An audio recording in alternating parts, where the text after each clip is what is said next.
Welcome to Partnerships for Profit, the podcast where we bring you inside the world of joint ventures, strategic partnerships, and powerful collaborations. Whether you're looking to expand your network, find new referral partners, or scale your business, you're in the right place.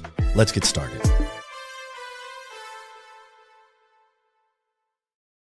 Welcome back to Partnership for Profits. We got another great episode for you today with another great guest. Today we have someone who has one of the most interesting journeys to entrepreneurship that you will hear. We have David Arato, who went from being a professional cellist to earning his JD and then launching Lexicon Legal Content, which is a company that's been helping law firms and marketing agencies tell their stories and attract clients for over a decade. He blends some legal experience with a creative background to build content that's accurate, compelling, and scalable.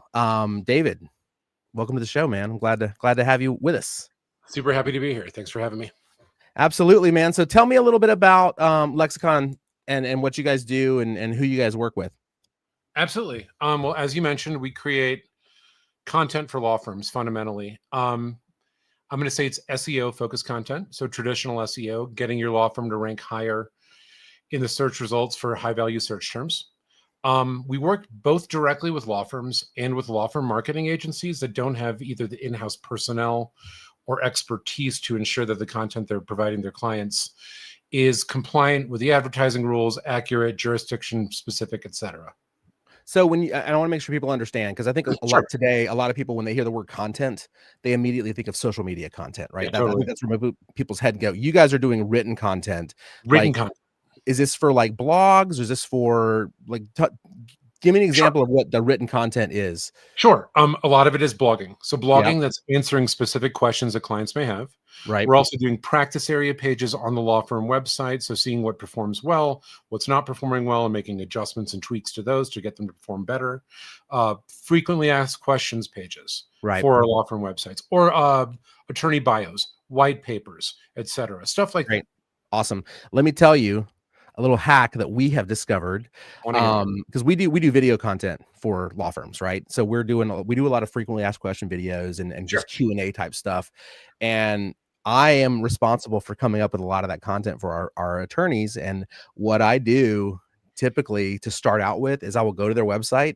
If they have a blog page, I'm finding those blogs and I'm like, these are videos. And we start from there. So like the stuff is built in. So what you're doing, I love it because it informs what we do. So it works really, really well. Like whenever I wonder how much. Sorry, go ahead. No, I'm just saying, I tell them, like, you've got all these wonderful blogs you guys have written. Why have you not made videos covering the same content? And that's kind of how we get the ball rolling. So I wonder how many times you guys have taken our blog content. I know, right? I do too. I do. I'm sure it's happened. I would imagine that it has. And we're not copying it verbatim, but I'm taking those blog posts and I'm like, okay, here's the content. Let's rework this into a 45-second video. Absolutely. So it's just great when a firm does have that stuff in place. I know it is great for SEO, but let me tell you, it's great for a video production company too who's looking for content. Well, the synergy is there, right? Like the pain points the video content is trying to address is the same as the pain points we're trying to address with the clients have with the textual content. Yeah.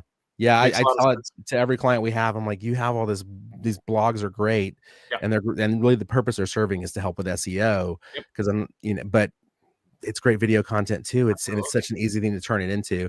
If attorneys out there, if you have a firm and you've got blogs on your website, whether you hire a production company or not, grab this thing and just record the blog content on your phone and post it, man. That's my little hack for the day. So I want to ask you about being a cellist. You were a professional cellist before you got in. So were you playing music before you went to law school? Is that correct? Yeah, I started playing cello when I was 5. Yeah. And it turned out to be something I was pretty good at in my small market of St. Louis, Missouri. So I thought to myself, I'm going to pursue this professionally. Right. And it was good. It was nice. I enjoyed it. It's a very tough business. Sure. Very tough business. And making money in it is even tougher than the business itself. So around 2004, I decided to go to law school. And I started law school in 2006. So that's how that happened. Okay. Very cool. Do you still play? I do. I do a lot of playing. Actually, I'm going to play this evening. Nice. With a guitarist here in Breckenridge, Colorado. Cool. And I do a lot of teaching, and I'm in a couple community orchestras. That's great, man. I love that. I've mentioned before, my background is in theater. And I've done a lot of musicals, so we have cellists that play in the musicals sometimes. But Sure. What I love that the fact that you're still doing that. I've mentioned this in the pod before. When I was younger, my dad was an athlete, and he as he's gotten older, he continues to play golf and tennis are the two sports that he still plays, and he calls them life sports. And he would always tell my brother and I growing up, hey, find a life sport, and it doesn't have to be a sport, but find an activity that you can do all the way up until you're not alive anymore. And theater is my life sport. You've got cello as kind of your life sport, something that music is something that you can do, as long as you want to, which is great. So all right, I gotta ask, what's your favorite musical that I've been in? My favorite musical that I've been in is probably Guys and Dolls. It was a lot of fun to be in. My favorite musical is Sweeney Todd. I've never done it, but that's my favorite musical. So it's a good one. It's a good one. I played it in a bunch. That's why I ask. Oh, for sure. I imagine you've been in the pit for sure. Yeah. Oh, absolutely. So let's talk a little bit about, you cellist. It's a tough road to hoe to make money in. I get that. Law school, logical step, I guess, lawyers make money. It was I always had an interest in it too. I always said if I wasn't a cellist, I would have gone to law school. I decided, I was like, hey, I'm going to give this thing a try. So, but then it wasn't just financial. But you didn't end up practicing law. You started Lexicon, right? So during bar study, the summer after I graduated, I started writing content. I mean, this is 2009. This is 16 years ago now. So it's changed quite a bit. But I started writing content for extra money. And it occurred to me, I was entrepreneurial when I played the cello, because you have to be, right? I was out there hustling for gigs, hustling for students. And I had that bone in my body, so to speak, right? So I'm studying for the bar and not really knowing what I wanted to do with my legal practice, if I was going to go do it. And I started doing this for extra money during bar study. And I realized pretty quickly the market was huge. And there wasn't any consolidation in the market. And I started working for a number of agencies in the St. Louis area, just locally. Realized pretty early on that it was A, fundamentally a remote job. B, there are agencies all over the country with the same problem. How are we going to source accurate, compliant content from generalist copywriters? Right. And just like being in the market, I realized that it was a pretty empty space at the time. Again, this is a decade and a half ago. Very empty space. There weren't a lot of people who were out of law school saying, I'm going to go be a content writer. So I started doing it, and I went all in on it that summer. And by that fall, I had more work than I could handle. So that's when I started thinking, how do I scale this into a business where I'm working with contract writers? I'm doing the quality control rather than writing every word myself. Right. And we had some really great agency partnerships very early on that fueled our growth. And here we are. That's awesome, man. I love it. I love that entrepreneurial spirit, and kind of you're in that world and you're thinking, well, there's a need here and I can fill it. That's fantastic. So when you launched Lexicon, you talked a little bit of the gap that you saw. No one was serving that, but a lot of firms, they struggle to keep up with content demands. Sure. So what's the biggest mistake that you see law firms making when it comes to content creation, content marketing, whatever it might be? Sure. Especially when I see law firms doing their content creation themselves, they're speaking to other lawyers and not to clients. And I think it's a natural thing to do in the field. As a practicing lawyer, most of your professional communication is likely to be with other attorneys and judges if you're if you're a litigator, right? So it's hard to figure out how to explain complex legal topics in a way that lay people will understand. And I've been talking about this for a few months now. I've realized that when you're creating written content for a law firm website, you're really servicing three different audiences. One is Google, right? Or at this point, the LLMs. You need to create content that's going to be picked up by search engines, by the large language models, and fed to the people who are using them to search for an attorney. Two, you're speaking to your potential clients, because the potential client is ultimately going to be the one you're speaking to, right? Right. This is your problem. This is how I can solve it. Finally, you also have to speak to other lawyers if you want referral business, which is a big part of legal practice, right? So you have this tightrope to walk of being lawyerly enough so other lawyers respect your practice, compliance with SEO issues, so you're aligning with Google, and then speaking to your clients. So back to your original question, don't be too lawyerly in your content. I love it. I love it. Again, that ties in with our work with our clients. You know, Sure. when we get a new client in and we're starting to shoot content with them, and we ask them a question on camera, and they start speaking the legalese, and we're like, whoa, yeah. Nobody on TikTok, yeah, is going to. They might not even know what a deposition is, much less the other things that you just said. So let's dumb it down. And so, and you don't have to dumb it down, but let's talk at people's level. So that's great. Makes sense that those two are in line with each other. So tell me a little bit about the. I want to know, because you've got the legal training, but you've got a creative background. Yep. So how are you balancing? What's the best way you find to balance the technical accuracy that you have to have in this written content with writing that actually connects with readers beyond just making sure you're talking on their level, but I imagine the topics that you're covering need to be relatable, that kind of stuff. So give me a little insight into how you come up with that stuff. For sure. To your first point, I think a lot of speaking to non-lawyers is just write vocabulary, use deposition. Like that's a perfect example. Like people don't know what that is a lot of the time. Moving forward in what you're asking, I think that it's really important to remember what real people care about, right? Like if you're in personal injury, let's say, for example, people want to know how their hospital bills are going to be covered, right? They're not worried about whether there's comparative negligence going on in their case. They're not worried about the statute of limitations. They're not worried about these, like they're worried about paying their bills. Can I get back to work? Who's going to cover these expenses? And if similarly, if you're in criminal defense, you get pulled over. They don't, a criminal defendant facing a DUI charge, so I didn't say that, isn't worried about the technical aspects of how the blood draw happens. They're worried about if they're going to go to jail or if they're going to lose. Or how long my license is going to be suspended or That's right. That's right. So I think like to connect with people, it's always important to keep in mind what is a client's pain point. Not what is your practice pain point as an attorney, like how are you going to go about advocating for your client's interests, but what the client is worried about. And that's what really resonates with people. And that's what gets people to pick up the phone and call you. 100%. 100%. You're speaking my language. So you mentioned LLMs. Yeah. I'm curious what that looks like for you, because you guys are writing this content.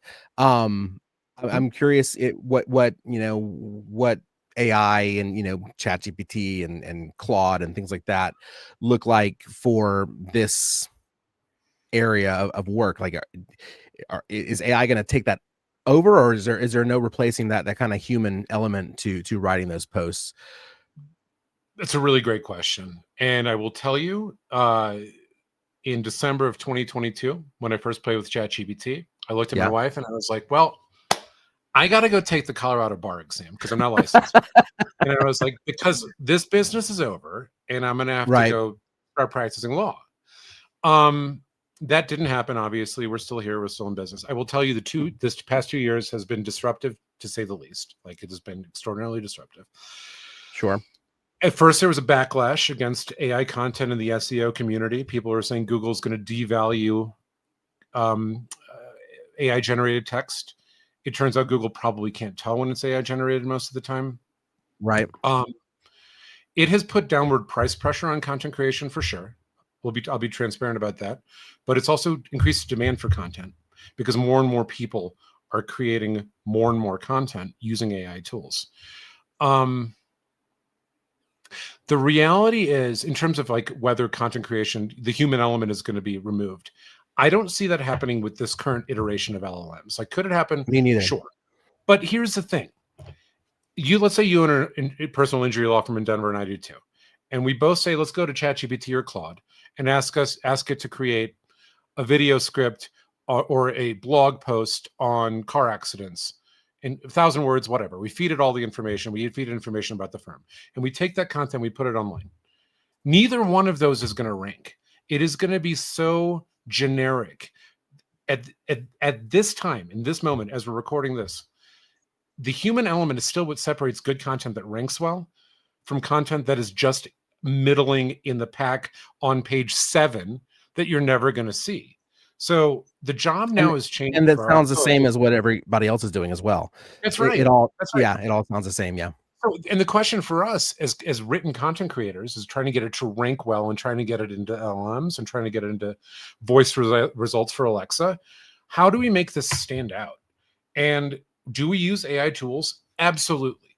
I think anyone creating content today is using AI tools. If they tell you that they're writing from scratch, I'm going to tell you they're likely lying to you. Not likely. They are lying to you. It allows us to create better content more quickly and more cheaply for our clients. Right. AI does do that. But if we don't add the human element to it, like things about the firm, things about the locality, then we have a human being with a law degree checking it for compliance with the rules of professional conduct as they relate to advertising. Like those things are really important right now. And Right. AI can't do that. And I see like this sort of redundant cycle. LLMs get better. People start using that new LLM for more content. What's the differentiator? Human input. LLMs get better, right? And like just ad nauseum, that there's still going to be a differentiator because there still is only one top spot on Google. Right. There's one top spot on Claude when you ask it, who's the best personal injury attorney in Chicago? And it's drawing on content that human beings are creating. So as far as I can tell, the job has changed fundamentally. We're no longer writing every word of every piece of content, but the human element is what differentiates ranking content from non-ranking content. I think the human element is what differentiates all content, whether it's written, video, whatever it might be. 100%. We're on the same page there. I just was kind of curious what your, how that's what that's looked like for you guys. It was scary. Well, it was scary for us too. We had the same kind of heart attacks of like, we're seeing all this video that can be created, and some of it looks really, really good. Then when you dig into, oh, this is a 10-second video. There's no dialogue. It looks great, but nobody's talking. That guy has 6 fingers. So, I think we're going to be okay for a minute. And I think again, that human element is something that people always crave and can always can tell when it's 100%. There. So, we're right in line with that, man. Talk to me a little bit about, when you started out. I'm always curious to know, because we work with some external, outside marketing agencies as well. When they need video content and they don't produce it themselves, they contact us, just like they do with you guys with written content.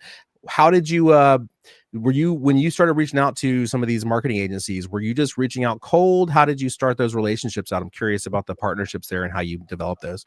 Some of them have happened very organically, word of mouth referrals. We do some advertising. We do some meta advertising.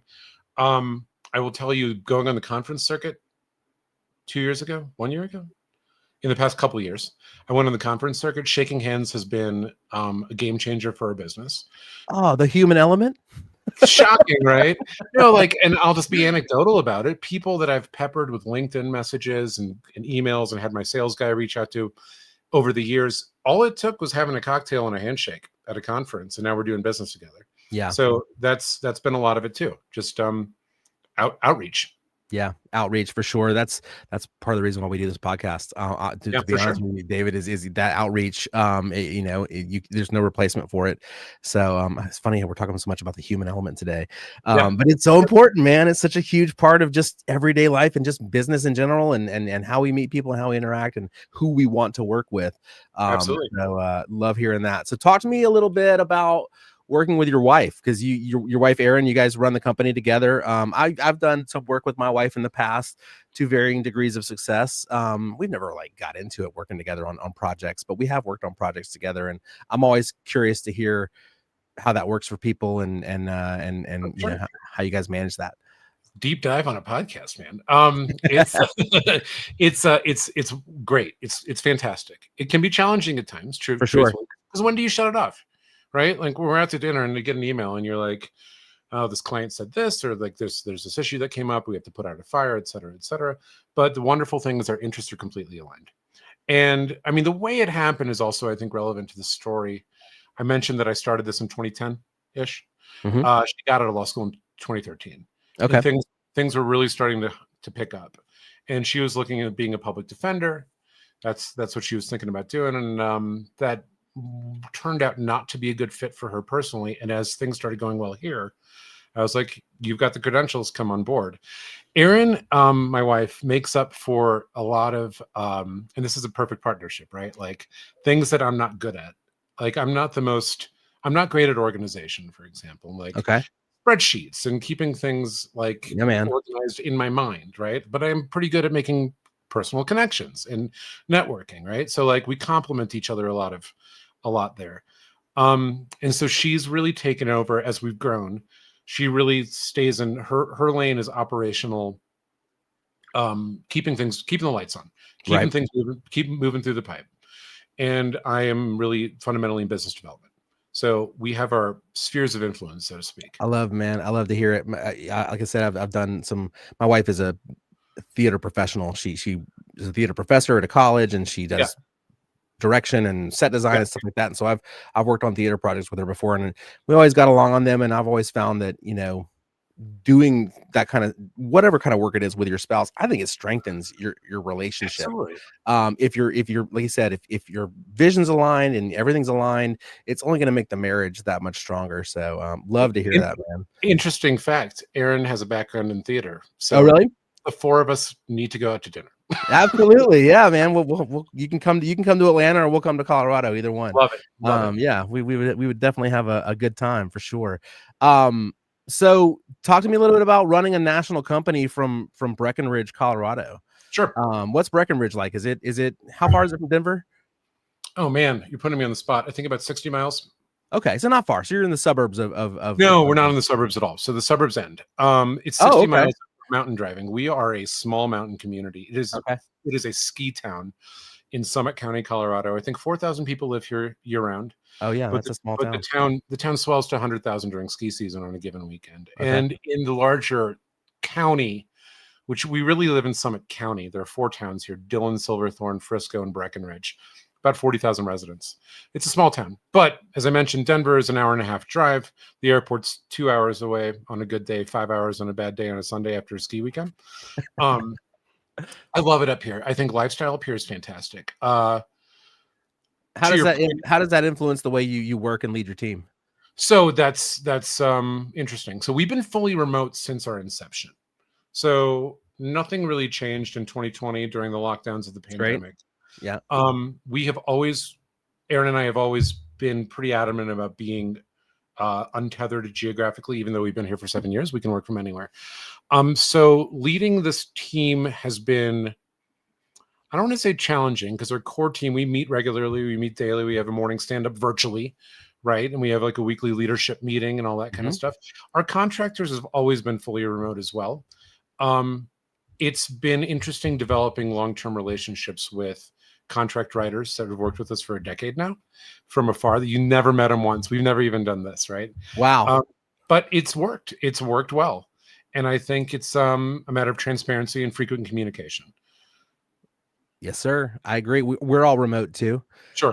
That's just so funny to hear you talk about the way you guys are doing things, and it's just there's so much alignment with our business and how we do things too. Because Armando's in New Orleans, I'm in Atlanta. We've got we have VAs that work with us all over the world at this point. Philippines. Yeah, but we've got some other people around the states that we work with as well.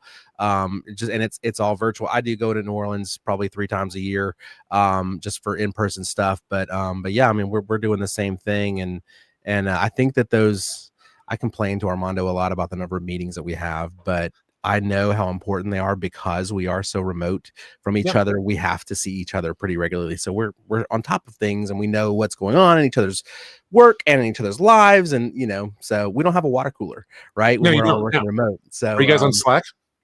We use Google Chat. That's kind of our Slack, and we live on Zoom. So, that's pretty much the rundown from us. So I love that. I love that. And I love that you guys have been doing it for so long. I think the remote work lifestyle is great. I absolutely love it.